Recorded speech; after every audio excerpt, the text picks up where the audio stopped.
Okay, so here's the third group. People who are just sick of politics, and it doesn't matter what party they're in, Democrats, Republicans, Independents, Green Party, Communists, they are just sick of it all, and they just want to throw up their hands and say, a pox on all your houses, I don't want to have anything to do with this. Why should they take the time to go vote, and not only vote, but vote Republican? Well, first of all, I can certainly sympathize with that position. There have been times when I just said I can't possibly consider myself a Republican, not because of the things that they did, but because of the things that they didn't do. But put aside your particular individual reason for saying a pox on both their houses, I'm not going to vote. This is something I think that has to be made crystal clear to everybody. Crystal clear.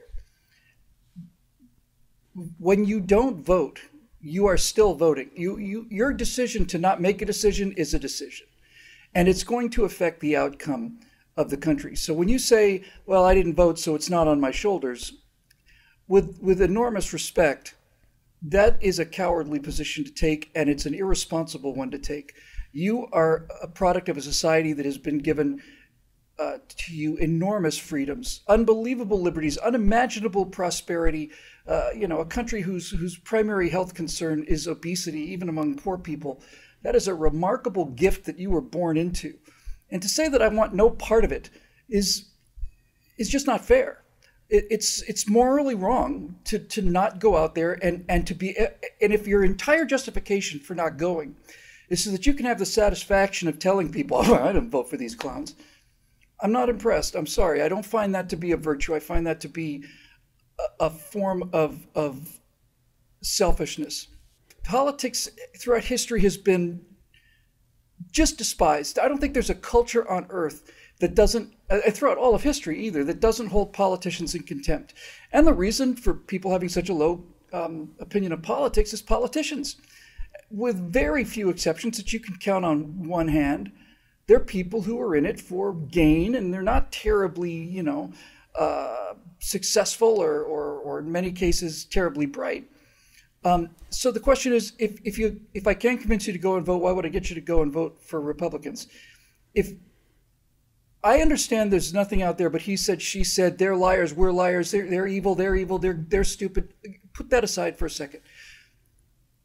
The thing that is most disturbing to me about my life, I'll be 60 in April, is that when I was a young person, and probably when you were too, politics didn't touch every aspect of our lives. Politics didn't touch, what kind of car you drove, didn't touch what the temperature of your house should be. Politics didn't touch any of that. And that pushing of politics into the entire culture is done primarily by Democrats because the left-wing liberal argument is that we need more government in order to achieve these goals. And I'm not putting any bad motivations to these people. They think that the best way for us to solve our problems is with more government. If you think that there's a need for more government and more regulation in this society, that we don't have enough government in America, that there are not enough regulations for you to comply with, if the fact that you walk down the street on any given day, you are in violation of any number of federal regulations, could be arrested with felony charges on just about every single person in America for one reason or another, with taxes or whatever. If you don't think there's enough government, then you should go out and vote for Democrats. But look, if you do, if you think that this has gone far enough, if you're sick and tired of politics being in everything, there is one party. Look, I'm not going to blow sunshine at you. I'm just going to say there's the party of big government and the party of small government. There's the party of big government, and then there's a party of slightly less big government. But that's the lesser of two evils, and the lesser of two evils is the lesser of two evils. And finally, I would simply say this. I think the Kavanaugh situation shows, when you look, both parties are trying to get their people on the Supreme Court. Both parties are trying to get their philosophy advanced. So I'm not saying that Republicans are angels and Democrats are vile. But if you look at the way those last two, if you look at Kavanaugh versus what was it, Scotty Garrett, Merrick Garland. Merrick Garland, yes. So look, so let's just try and be fair here, okay? Republicans trying to stop Merrick Garland, Democrats are trying to stop Brett Kavanaugh. If you look at the tactics that the Republicans employed, and you can think of all politics as dirty politics, I generally do too, but nothing that I saw was directed against Merrick Garland's character, was directed against his personal life. They maybe have problems with issues of his judicial record, but that's legitimate. There was no attempt to destroy him. The Republicans didn't trot out 15 people who claimed that he raped them. The Republicans didn't do any of that stuff. And if you despair the civility, destruction of civility in politics, I think it is unquestioned that there is one party that is more responsible for that kind of personalized attack.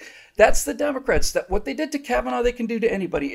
And you don't have to like it, but it's true. It's Democrats who are in the streets breaking windows and smashing things. It's Democrats of Antifa who are stopping traffic and beating up cars and telling people where to drive.